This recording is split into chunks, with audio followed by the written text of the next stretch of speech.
me mandan un mail todos, cada uno de los que se va a presentar. El que no lo mandó para las 10 de la noche no puede dar el examen el miércoles. Y yo después les mando el link para que se conecten. Bueno, no les mando un link para que se conecten, entonces por eso yo les tengo que mandar un mail con el examen. Lo vamos a hacer con el Google Form. Es decir, vamos a tratar de conectarnos para que yo los pueda ver. Yo les voy a mandar el link para que se conecten, que me lo tiene que pasar el hospital. Y bueno, vamos a estar conectados, ustedes van a hacer el examen. Y yo para mandarles el examen, todavía viste el Google Form, no lo manejo muy bien. Creo que tengo que tener el mail de cada uno de ustedes, porque si no, no se lo puedo mandar. Doctor, ¿cuál es tu mail? ¿Para quién enviamos? F de Felipe. Sí. Y después es Cherkov. C de casa, H de Horacio, E de Ernesto, R de Ricardo, T de Tomás, C de Carlos, O de Osvaldo, F de Felipe, @gmail.com. Ok, doctor. Igual lo tiene Camila Cabezas, el mail, así que ahora si alguno de ustedes lo tiene, sí. Hasta el domingo, porque no sé bien cómo hay que hacer para mandarles el examen, eso lo tengo que aprender en este fin de semana. No, quédese tranquilo, nosotros lo que habíamos arreglado era que cuando termine la clase le mandemos todos juntos, si no lo vamos a volver loco, porque no creo que sean los mails nuestros los únicos que recibe, así que vamos a intentar mandarlos todos al mismo tiempo, así ya los tiene uno abajo del otro, pero es más cómodo. Sí, a ver si los puedo copiar y pegar, ¿no? A ver si los puedo mandar en un solo mail, por ahí los copio y los pego, no sé bien cómo hay que hacerlo. Porque si no, yo pensaba que quizás en el Gmail, si yo les acepto los mails, van a quedar en mis contactos, entonces los voy poniendo más fácil. Pero no sé cuál es el método. Ustedes manden los mails. Claro, igual... tiene Gmail, o sea que por Gmail le tenemos que mandar, no por Hotmail. Ok, está bien. Y mándenlo mejor por Gmail, sí. Y de última, lo que podemos hacer es cada uno envía su propio mail y por las dudas enviamos uno con todos los mails. No sé, por las dudas. Bueno, por las dudas hagan las dos cosas. Cuando vea bien cómo es, vemos cómo nos conectamos. Yo de cualquier manera voy a pedir un Zoom para mandarles a todos. Eso se lo puedo mandar por el WhatsApp, el Zoom. Ustedes se conectan, sí, ahí van a tener la dirección del Zoom para conectarse el miércoles a las 11. ¿Estamos? Así que vamos a hacer el examen y con el Zoom prendido. Y con el Zoom prendido así lo veo que no se copian. Okay. No se copian mucho, se pueden copiar un poquito. Que no sea tan descarado, digamos. Bueno, empezamos la clase, que es la que faltaba. Dale. Bueno, aquí dice bronquiectasia. ¿Ven la imagen? ¿Todo bien? Sí, se ve bien. Bueno, bronquiectasias y fibrosis quística, vamos a hablar un poquito. Las bronquiectasias se definen como dilatación anormal o irreversible de las paredes bronquiales. En general se acompaña de destrucción del componente elástico, muscular y cartilaginoso. No son una enfermedad en sí misma, sino son el resultado de muchas patologías.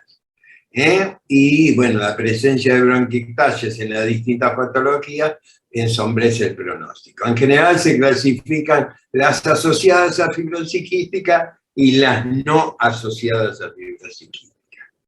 Bueno, fisiopatología, dos requisitos: un insulto infeccioso y una alteración del drenaje de la obstrucción bronquial o un mecanismo de defensa pulmonar, o alteración, un defecto en los mecanismos de defensa pulmonar. Bueno, la infección, es decir, cualquier infección básicamente de la vía aérea o del pulmón puede llevarnos finalmente a la producción de bronquiectasias. Infección bacteriana, viral, micobacterias, es decir, la aspergilosis broncopulmonar alérgica. Bueno, cualquier infección, es decir, ya sea por hongo, por bacterias, virus, o, es decir, puede llevar a la producción, si se asocia a obstrucción de la vía aérea, que puede ser por un tumor, un cuerpo extraño, por adenopatías, o por la inflamación en sí misma, que a nivel de los pequeños bronquios pueden, con el edema, se puede generar obstrucción y retención gérmenes, eso forma un caldo de cultivo donde el individuo desarrolla la destrucción de la pared bronquial. Lo otro puede ser, aparece mucho esto en pacientes con inmunodeficiencia. La disquinesia ciliar, hay varias enfermedades que se deben a alteraciones de la motilidad ciliar, que son en general alteraciones genéticas que pueden incidir en la retención de secreciones, infección y posterior desarrollo de las bronquiectasias. El HIV, por la inmunodeficiencia, las hipogamaglobulinemias, es decir, algunas son adquiridas, otras pueden ser genéticas, esas producen alteración en la defensa pulmonar, y bueno, y la fibrosis quística que forma un capítulo especial. Bueno, acá están más o menos todas las causas infecciosas, enfermedades de la vía aérea, enfermedades inflamatorias de la vía aérea, inmunodeficiencias, disquinesias, enfermedades raras, hay algunas cosas, el síndrome de las uñas amarillas, que es un síndrome genético rarísimo, nunca vi ninguno, las aspiraciones, es decir, eso produce inflamación en la vía aérea y la inflamación en la vía aérea va a producir un caldo de cultivo para el desarrollo de los organismos. Desde el punto de vista clínico pueden ser asintomáticas, en general las bronquiectasias localizadas en los lóbulos superiores, es decir, son bastante asintomáticas porque esos bronquios drenan espontáneamente por la gravedad. Puede ser que el paciente haya tenido tuberculosis, se curó, tuvo afectación de sus lóbulos superiores y muchas veces esos enfermos no tienen síntomas. Por ahí cuando se complican, la verdad que sangran más que infectarse. Eso por ahí consultan por hemoptisis. Pueden ser oligosintomáticas, es decir, los pacientes pueden tener crónicamente tos, expectoración, pueden tener expectoración hemoptoica, hemoptisis en algún momento. Se reagudizan con frecuencia y esa es una forma de manifestación, es decir, que muchas veces detecta la existencia de las bronquiectasias. Y bueno, ya van a ver, si hay una destrucción parenquimatosa importante, eso lleva a la insuficiencia respiratoria crónica.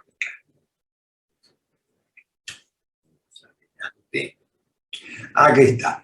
Bueno, los síntomas y signos de la exacerbación. Básicamente son dos de los siguientes criterios, digamos, mayores y algunos criterios menores. Los mayores son aumento de la tos, aumento de la producción de esputo, cambio en la coloración, aumento de la purulencia, la presencia de disnea, la presencia de sibilancias desde el punto de vista clínico. Y la presencia de fiebre, decaimiento general, es decir, leucocitosis y aumento de algunos marcadores inflamatorios, como puede ser la proteína C reactiva o la eritrosedimentación.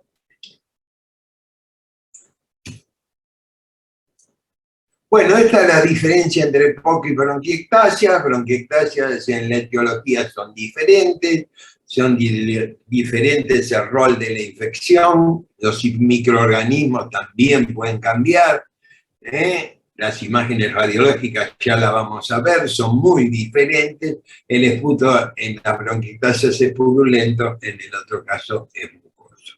Los gérmenes, este es un estudio, esto es en adultos, en menores por ahí, en los chicos por ahí es diferente. Bueno, los gérmenes más frecuentes son en adultos la Pseudomonas aeruginosa, el Haemophilus influenzae y el Staphylococcus aureus. como gérmenes que van colonizando y reiteradamente producen infección y llevan a lo que es la colonización intermitente o a la colonización crónica. Es ese círculo vicioso, es decir, la infección microbiana produce inflamación, la inflamación produce destrucción del tejido, la destrucción del tejido produce alteración de los mecanismos de defensa pulmonar y eso lleva nuevamente a la infección microbiana. Ese es el circuito vicioso que se forma. La colonización es decir, cuando aislamos un germen que se repite, es decir, la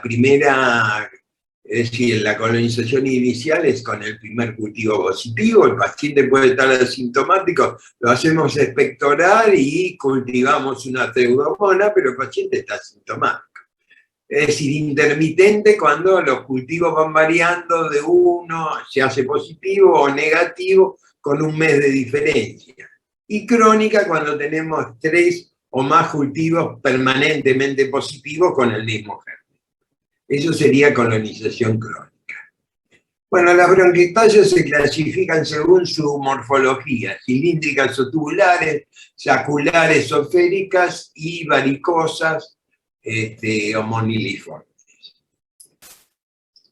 En general, en la radiografía, cuando afectan los lóbulos superiores, como les dije, más frecuente en enfermedades granulomatosas, tuberculosis, en la fibrosis quística, en la espondilitis anquilosante. Las bronquiectasias centrales se ven en el asmático complicado, con aspergilosis broncopulmonar alérgica, son bastante características de esa patología. Lóbulo medio, língula y lóbulos inferiores son los más comunes, es decir, porque la acción de la gravedad hace que las secreciones se acumulen. Entonces, la mayoría de las bronquiectasias que no corresponden a lo que le dije anteriormente, se desarrollan lóbulo medio, língula o lóbulos inferiores. Bueno, las radiografías pueden ser normales y la cuadro no es muy severo, vamos a tener muchas líneas, podemos ver opacidades tubulares, imágenes en nido. Esta es una placa relativamente normal, la verdad que uno no puede encontrar bronquiectasia, pero si le hacemos algo que hacíamos con estos enfermos antes de la tomografía computada, que esto es una broncografía, es decir, al paciente se le colocaba sustancia de contraste en el bronquio. En una primera época la sustancia de contraste era lipídica, entonces no se absorbía más y quedaba marcado el paciente. Después aparecían sustancias hidrosolubles y se reabsorbían y desaparecían. Pero esto no se usa más, Esto es una imagen histórica, digamos, y para mostrar que puede haber bronquiectasias, es decir, en un parénquima pulmonar que nosotros la verdad no vemos grandes alteraciones. Acá ya tenemos un paciente con más bronquiectasias. Las bronquiectasias son moderadas, más que nada localizadas en los lóbulos inferiores, muchas líneas, compromiso heterogéneo intersticial. Podemos sospechar de que hay acá un compromiso intersticial. ¿Es por la bronquiectasia? ¿No es por la bronquiectasia? Es difícil saberlo. Eso el cuadro clínico por ahí se los va a decir. Tos, expectoración muy abundante, purulenta, pensamos que bronquiectasia, si el paciente tiene disnea y tos seca, por ahí esto es una enfermedad intersticial y nada más.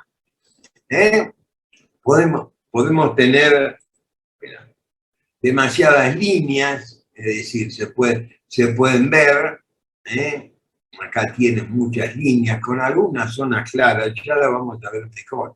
Esta es bronquiectasia severa, es un cuadro, bien, compromiso mucho de los dos lóbulos inferiores, probablemente la língula, imágenes redondeadas, un poquito más claras. Ya les voy a mostrar alguna mejor. Acá tiene un paciente con gran alteración funcional, con un tórax hiperinflado, con múltiples imágenes, con niveles. ¿Ven los niveles acá? Estos niveles de pequeño tamaño son cavidades o quistes. Lo van a ver acá. Acá tenemos. Estos son los nidos de paloma. Y eso, cuando se ve en una radiografía de pequeño tamaño, puede hacer diagnóstico de bronquiectasias quísticas. Pero el método patrón para el diagnóstico de las bronquiectasias es la tomografía computada. Ahí vamos a tener algunos signos como las vías de tranvía, collar de perla, signo del anillo de sello, racimo de quiste, y ausencia del estrechamiento bronquial. Normalmente los bronquios se van afinando. Es decir, ustedes ven, los bronquios poco a poco se van afinando, en la periferia no vemos bronquios. Cuando tenemos bronquiectasias, ustedes ven que los bronquios se mantienen del mismo calibre, es decir, no se van afinando, están muy dilatados, llegan muy a la periferia. A esta altura no tenemos que tener bronquios de este tamaño. Y esto es típico de la presencia de bronquiectasias. Acá tenemos más, bronquiectasias quísticas, es decir, esto es casi un panal de abejas, como se veía en los pacientes con fibrosis pulmonar, nada más que la fibrosis es mucho más periférica, es decir, comienza por la periferia y se va acercando hacia el centro del pulmón. En este caso, lo que tenemos básicamente es más que nada central. Bronquiectasias quísticas múltiples. Vean qué fácil que es diagnosticar las bronquiectasias con tomografía. Antes era bastante difícil, porque las imágenes radiológicas podían dar a mucha confusión. Pasa. Bueno, este es un paciente que el único que podemos decir por ahí que tiene algunos pulmones hiperclaros, es decir, por ahí está un poquito inflado, es decir, hay imágenes en ambos campos, en ambas playas inferiores, es decir, que parecen imágenes de tipo intersticial. Si a este paciente hacemos una tomografía computada, ustedes pueden ver básicamente los múltiples quistes que tiene. Este paciente probablemente tenga una fibrosis quística. Bueno, esta bronquiectasia secular es de una tuberculosis. Este paciente tiene... Perdón, una consulta en la radiografía. Los bronquios se tendrían que ver, digamos, radiolúcidos como el pulmón, pero para eso primero necesitas que se forme como una opacidad en el pulmón, ¿no? O sea, que se haga más blanco para poder, por contraste, y los bronquios, ver los bronquios. Acá tenés un bronquio, ¿ves? Tenés el lirio tironeado para arriba. Eso es bastante típico de la secuela de tuberculosis del lóbulo superior. Esto se llama iliocentrurio. Y lo que tenés, acá tenés la luz bronquial que está hiperclara y las paredes gruesas, ¿ves? Y acá también se ve, mirá, acá se ve muy bien, es decir, acá tenés una pared, una luz, la vía aérea, digamos, el aire que se ve claro y la pared que se ve radiopaca, digamos, pero acá también tenés una bronquiectasia, probablemente tenga bronquiectasia, La confirmación, ya le dije, tomografía computada. Pero bueno. Perdón, una pregunta más. ¿Y vos podés llegar, más que nada, si está en los lóbulos superiores, vos podés llegar a confundirte con una cavidad por tuberculosis o la forma y eso? Pequeña. Y sí, porque al fin y al cabo es lo mismo, es decir, si tenés imágenes hidroaéreas, pero lo que tenés que esto de mucho, el tamaño es muy pequeño, es decir, porque las dilataciones bronquiales, es decir, son de pequeño tamaño los bronquios, ¿no? Y no se van a ir sumando. En cambio, en una cavidad tenés mucha destrucción parenquimatosa y si se evacúa, es decir, vas a tener grandes cavidades. Sí, a veces no podés diferenciar, incluso con la tomografía computada, uno puede diferenciar si esto realmente se trata de una cavidad o una bronquiectasia. Perfecto. Bueno, este es un caso particular, se lo muestro porque es interesante. Este es un síndrome de Cartagena. El síndrome de Cartagena se concluye con la presencia de destrocardia, bronquiectasias y alteración sinusitis. Esta alteración se debe básicamente a una alteración ciliar congénita. Esto ya se desarrolla durante el desarrollo en el embarazo, en el feto, es decir, no se produce por alteración ciliar la rotación del corazón. Ustedes se acuerdan que el corazón en un momento dado del desarrollo rota. Esa rotación no se produce porque hay ausencia de movimiento ciliar normal y vamos a tener dextrocardia, bronquiectasia porque están alteradas las cilias y vamos a tener sinusitis porque, bueno, la mucosa sinusoidal tiene también cilias. Acá tienen un Cardagene, acá tienen las bronquiectasias que están en los lóbulos superiores, claro. Esto no tiene nada que ver con, es decir, está más relacionado con el movimiento ciliar y las infecciones. Acá tienen la dextrocardia y tiene alguna, no sé si esto. Normalmente uno puede comparar el tamaño, tiene que comparar el tamaño del bronquio con el tamaño del vaso. Normalmente son bastante iguales cuando uno los corta de una manera bien perpendicular. Si no los corta perpendicular, eso ya puede cambiar. Pero en general el tamaño es igual. Cuando hay bronquiectasias, aunque sean pequeñas, el bronquio va a ser mayor que el vaso. En este caso, el vaso no está totalmente perpendicular. Ustedes pueden ver que está como si está un poquito lizado. Entonces, es difícil saber si el bronquio realmente es más grande.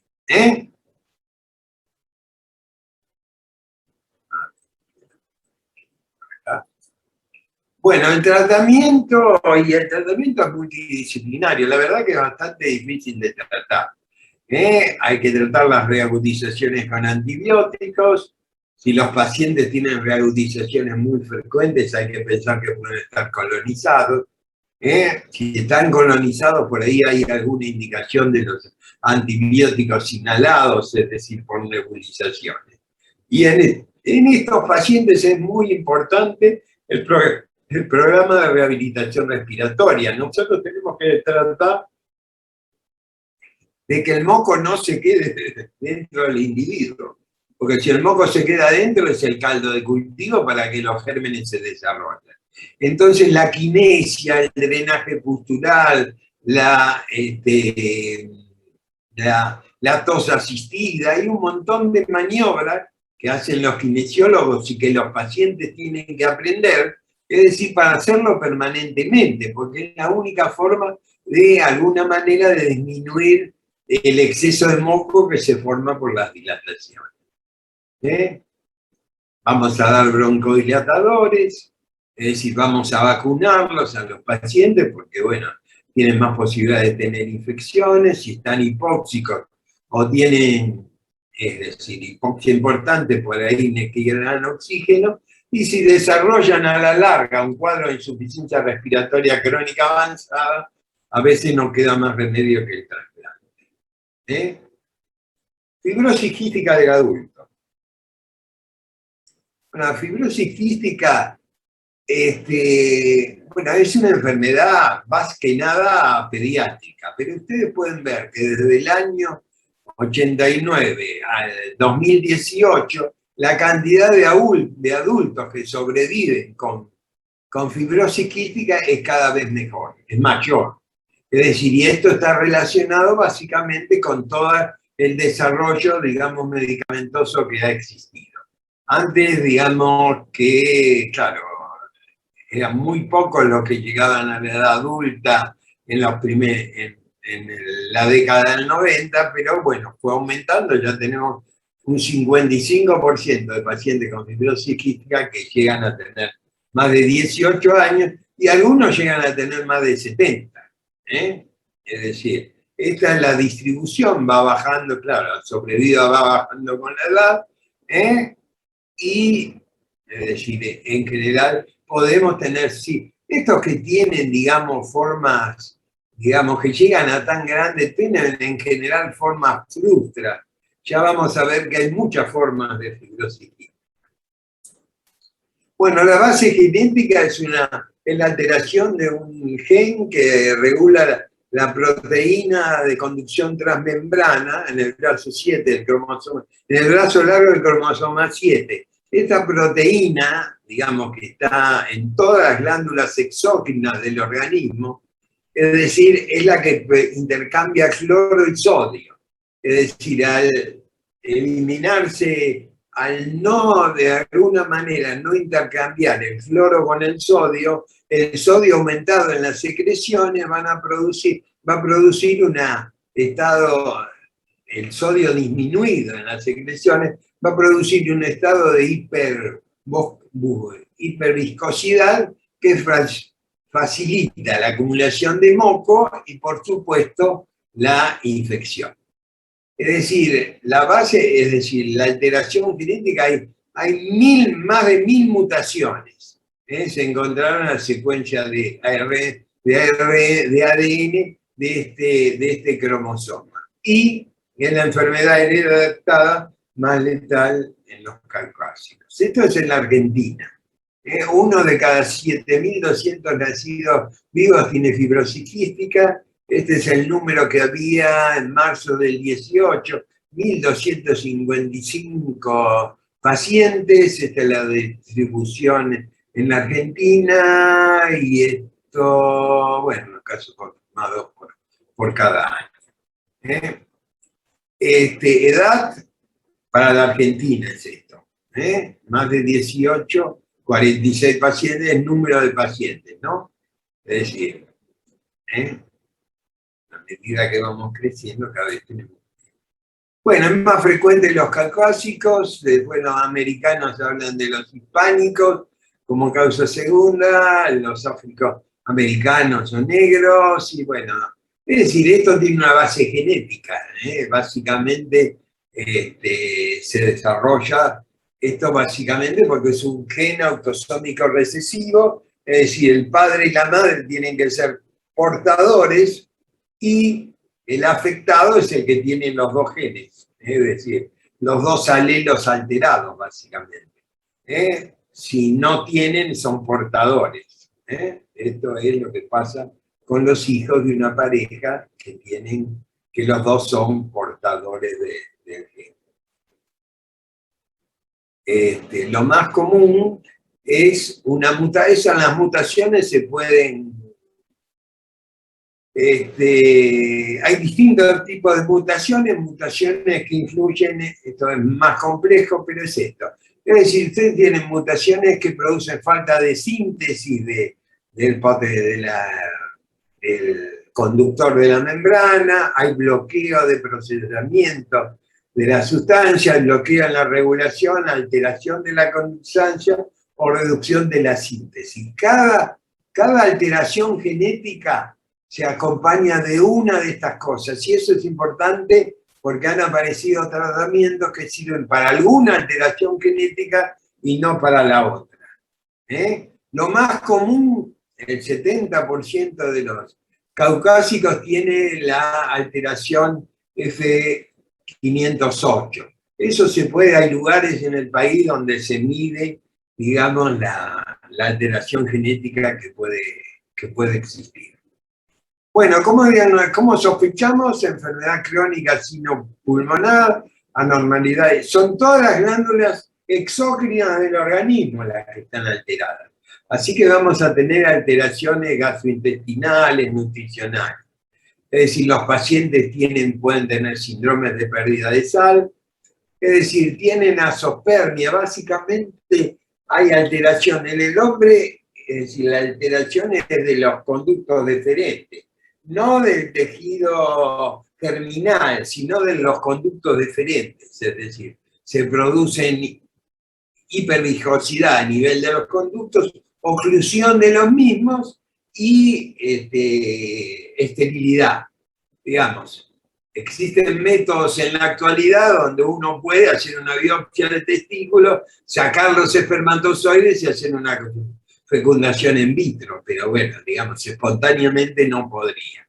En la mujer las trompas se ven alteradas, es decir, las glándulas exógenas de las trompas tienen alteraciones ciliares que producen, digamos, alteración de la trompa, del funcionamiento ciliar de la trompa, y por ese mecanismo algunas mujeres son estériles. No siempre es total, a veces hay pacientes con fibrosis quística, mujeres que se han embarazado. Se puede hacer una pesquisa neonatal, es decir, creo que en Argentina es obligatorio cuando uno hacer estudios para fenilcetonuria y para recién nacido en una gota del recién nacido. Eso no confirma totalmente la fibrosis quística, pero después más adelante uno, si eso es positivo, tiene que hacer una prueba. La confirmación diagnóstica en el chico ya desarrollado, digamos, es el test del sudor. 2 veces por ahí tiene que ser positivo. O la presencia de 2 mutaciones para el factor de constancia de la transferencia del causal de fibrosis quística. O demostración, esto no se hace en la Argentina, demostración de la diferencia de potencial nasal transparietal anormal. Lo más común es el test del sudor. El test del sudor uno lo sospecha clínicamente. La verdad que las madres se dan cuenta a veces porque los chicos tienen una transpiración con mucha sal, digamos, no los encuentran salados, es decir, a veces consultan por eso. El test del sudor es positivo si es mayor de 60 milimoles por litro. Entre 30 y 60 hay que repetirlo, es dudoso, menos de 30 es muy improbable. El diagnóstico de fibrosis quística si tiene más de 60. El test del sudor se hace en la casa cuna y en el hospital de niños. En otro lado no se hace, o lo hacen. Por supuesto, supongo que en el Garrahan lo deben hacer también. Bueno, ¿qué sucede en el pulmón? Bueno, el paciente tiene mutaciones, alteración fibrosis quística, secreciones mucosas, infección bronquial, inflamación crónica, destrucción del parénquima. Ahí también puede haber sinusitis, alteraciones en el oído, es decir, y básicamente la infección atrae neutrófilos que le digan las elastasas, que alteran la respuesta inmune, eso actúan básicamente. Las elastasas de los neutrófilos producen destrucción pulmonar y eso facilita las infecciones por gérmenes que cada vez, a medida que el sujeto va creciendo, se van haciendo más resistentes y se van seleccionando. En el chico, no sé si tengo la próxima diapositiva, en el chico es frecuente que las infecciones sean por neumococo, hemófilos, gérmenes bastante simples, pero a medida que va creciendo, por infecciones reiteradas, por uso múltiple de antibióticos, los gérmenes se van de alguna manera seleccionando y lo más común como patógenos en los adultos es el estafilococo aureus, la pseudomonas aeruginosa, y hay algunas pseudomonas que ya por efecto de los antibióticos empiezan a cambiar de forma y ahí aparecen lo que es la burcojagia cepacia, la Pterotroponona, maltófica, son distintos tipos de pseudomonas muy difíciles de erradicar y bastante complicadas. Después tenemos otros gérmenes gram negativos que pueden por ahí también estar presentes. Esto es, digamos, la distribución según la edad. Ustedes ven que en los chicos predomina el estafilococo, puede predominar el hemófilo, puede predominar el estafilococo, pero a medida que el chico va creciendo, o la persona va creciendo, tiene pseudomonas o estafilococo solo o pseudomonas de estafilococo aureus. Bueno, esta es una radiografía de un paciente con fibrosis quística, un infiltrado, es decir, opacidades heterogéneas en el campo medio, algunas imágenes claras, si sabemos que tiene fibrosis quística, por ahí podemos sospechar de acá, puede tener algún quiste, esto puede ser imagen clara de bronquiectasia, pero bueno, la confirmación la vamos a tener solamente con la tomografía computada, es decir, bronquios dilatados que llegan hasta la periferia. Este chico está desarrollando, es un paciente mío, está desarrollando una neumonía, no solo se complican con cuadros infecciosos, acá tienen dilataciones bronquiales bastante periféricas, este tamaño de bronquio lo tenemos que ver por acá, no podemos ver a este nivel. Bronquiectasias quísticas, acá ven los tamaños de, este es un vaso y esta es la bronquiectasia, este es un vaso y esta es la bronquiectasia. Ustedes ven que el bronquio es mucho mayor. Estas son imágenes en anillo de sello. La bronquiectasia mucho mayor que el vaso. Cuando lo toman de manera más o menos perpendicular. Eso permite calcular. Acá ven bronquiectasia cilíndrica, bien periférica, bronquiectasia. Claro, se afectan todas las glándulas del organismo, entonces puede pasar esto, que no tenga páncreas, es decir, el páncreas se afecta también, estos pacientes desarrollan diabetes insulino requeriente, básicamente porque las glándulas exócrinas del páncreas se pueden afectar. Se van a afectar más o menos de acuerdo al fenotipo, al genotipo. Cada genotipo tiene más afectación de algún órgano, más típica afectación individual. Y acá tenemos las características fenotípicas, es decir, la expresión clínica. En el recién nacido tenemos el ilio-meconial, ictericia prolongada, tos y taquipnea, pobre ganancia de peso. En los menores hay alteraciones en el crecimiento, pueden tener, por tener déficit pancreático, exógeno de esteatorrea, un síndrome de mala absorción. Por eso crecen poco y por eso se desnutren, ¿no?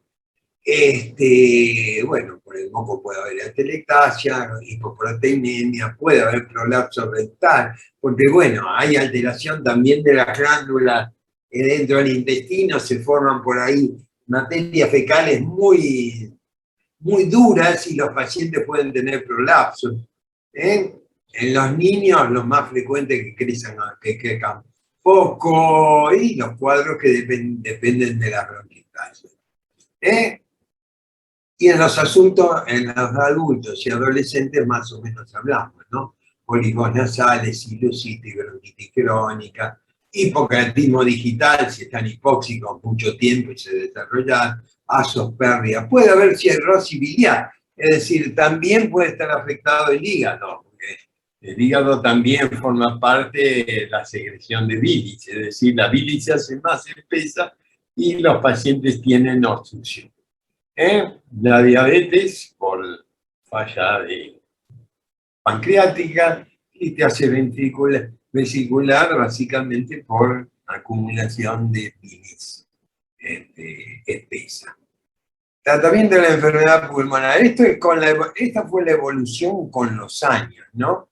Es decir, desde el reemplazo pancreático a las maniobras de rehabilitación, al tratamiento con distintos antibióticos, la posibilidad del trasplante de pulmón, la aparición después de la DNasa. La DNasa es un líquido, es decir, es una enzima básicamente que produce la destrucción de el ADN. Como en esta patología hay mucha descamación celular, es decir, las secreciones se hacen espesas con muchas células.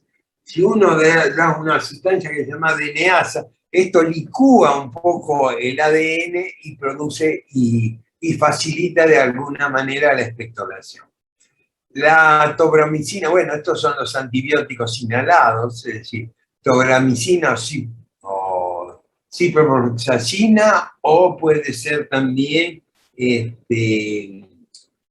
Atrionan, o hay otros antibióticos más comunes, el colitín. Perdonen que me olvidaba del colitín. La solución salina hipertónica, es decir, si nosotros lo nebulizamos con soluciones salinas no normales, no al 0,9, que es la cantidad de sal que tiene una solución salina normal, sino salinas al 20% de cloruro de sodio, vamos de alguna manera a atraer más líquido hacia hacia las secreciones y vamos a fluidificar las mismas.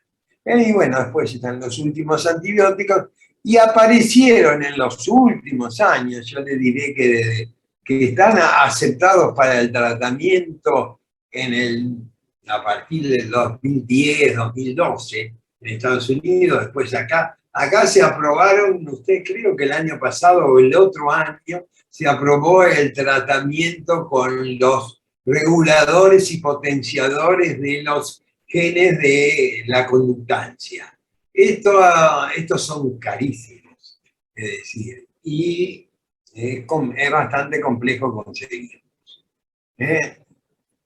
Pero ya vamos a hablar un poquito más. Bueno, tratamiento el mismo de las bronquiectasias. La bronquiectasia, la verdad es que las bronquiectasias comunes aprendieron de la fibrosis quística.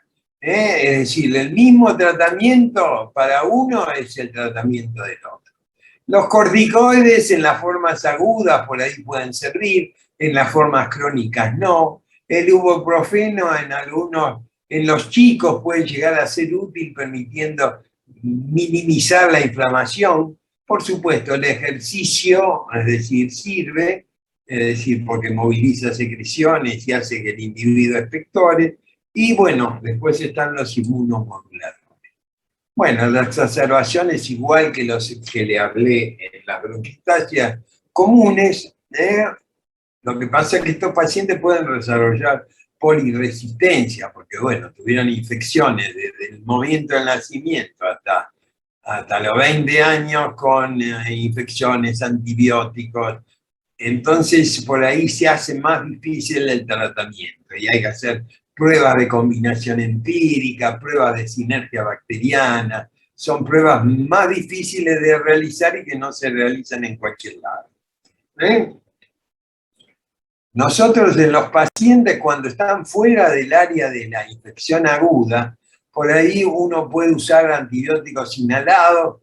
Es decir, la idea es que el paciente por ahí va a estar colonizado, siempre va a tener gérmenes en su vía aérea. Normalmente por debajo de la laringe nosotros no tenemos gérmenes. En los bronquiales crónicos, en los pacientes con bronquiectasias, es frecuente que tengan gérmenes, pero que eso no signifique enfermedad.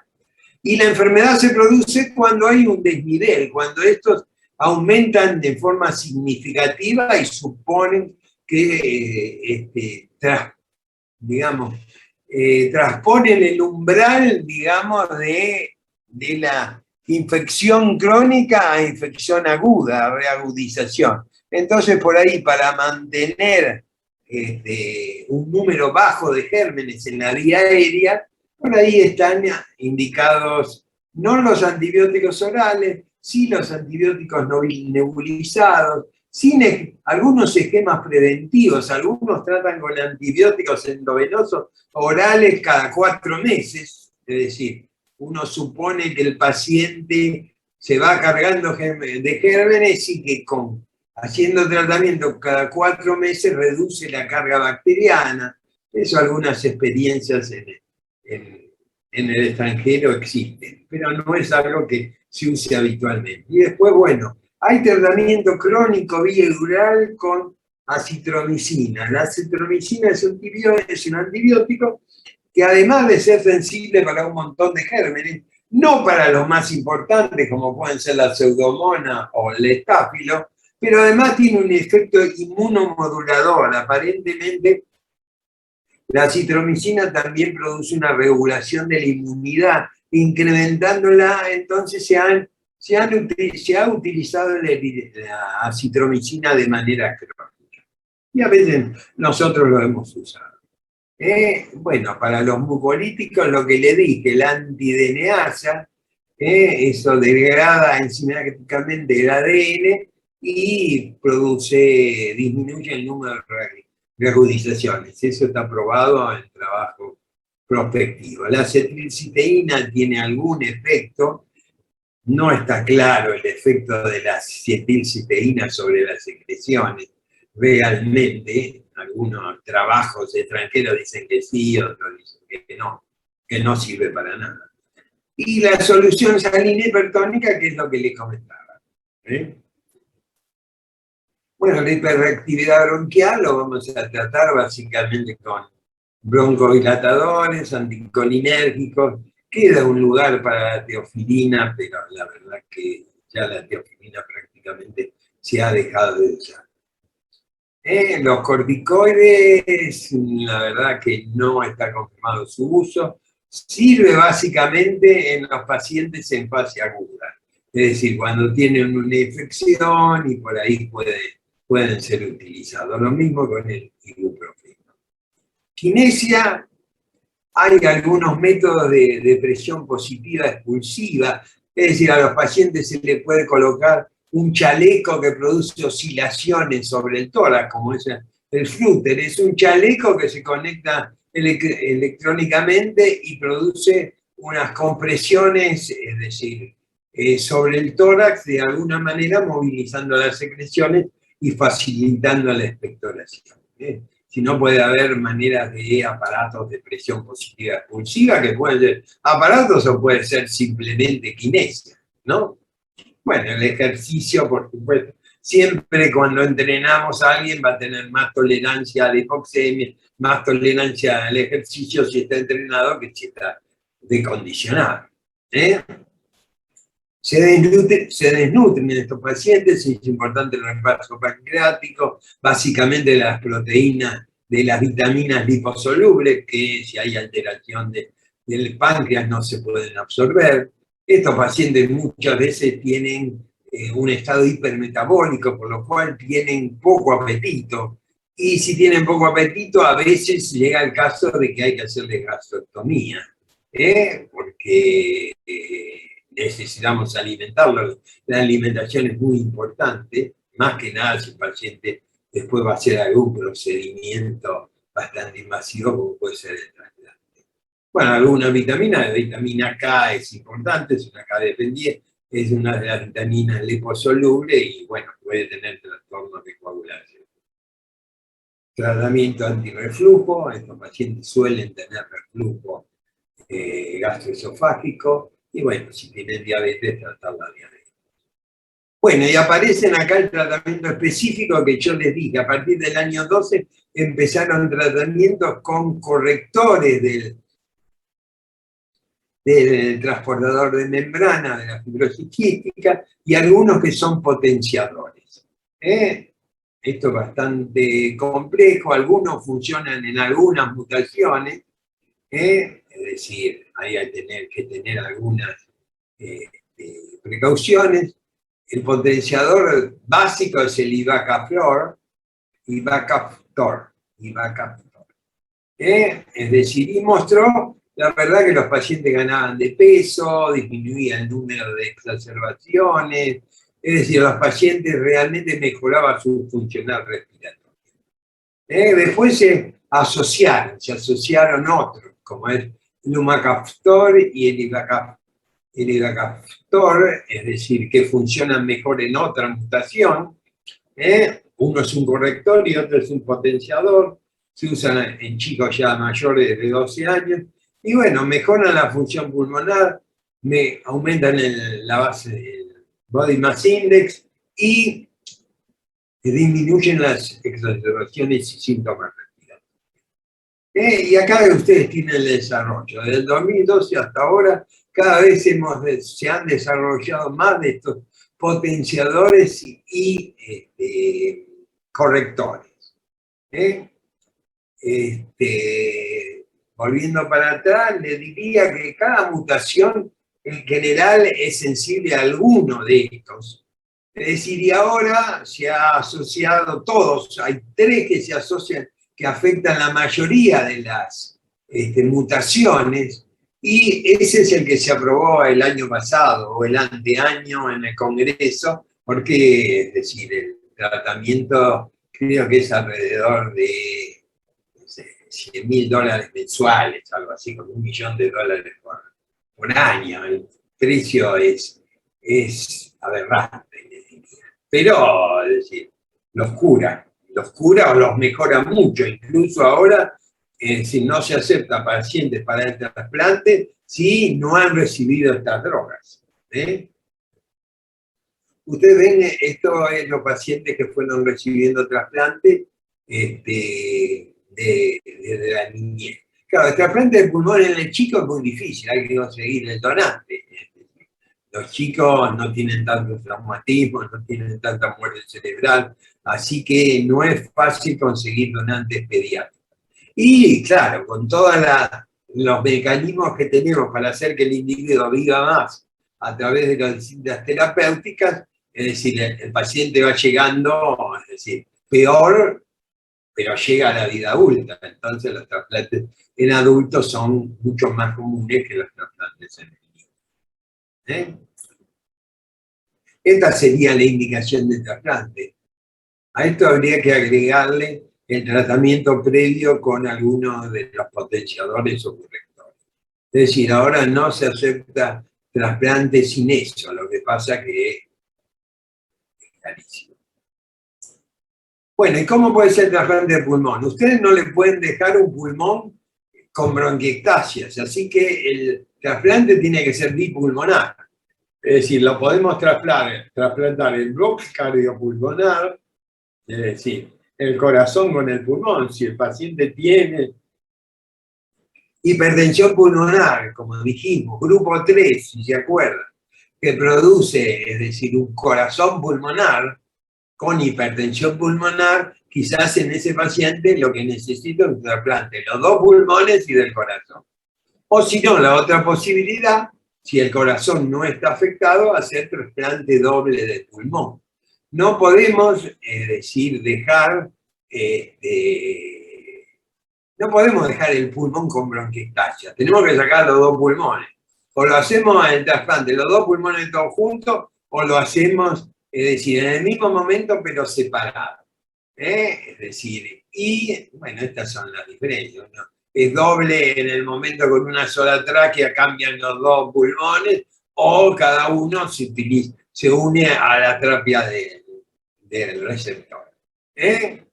Existe, y eso no sé, creo que lo habrán leído, en algunos chicos, trasplante de lóbulos de donantes vivos, es decir, le sacaban a los padres que eran buenos dadores, es decir, un lóbulo inferior de cada lado, eso producía de alguna manera, no repercutía mucho sobre el donante, que eran los padres que estaban preocupados por sus hijos, y a los hijos que tenían pulmones muy chiquitos, le ponían los lóbulos de donante vivo. Eso tuvo muchos problemas en la Argentina. ¿Se acuerdan que hubo un caso en Córdoba de un cirujano que lo quiso hacer? Eso desencadenó mucho inconveniente, pero yo les diría que prácticamente no se hacen, y en el mundo debe haber 150 casos. Es decir, lo común es el trasplante bilateral del pulmón o trasplante de corazón. Y terminamos. Justito. ¿Alguna pregunta?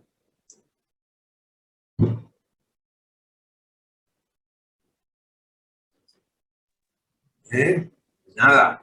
Bueno, callen para siempre. Yo por ahora no sé. Por ahora no. Sí.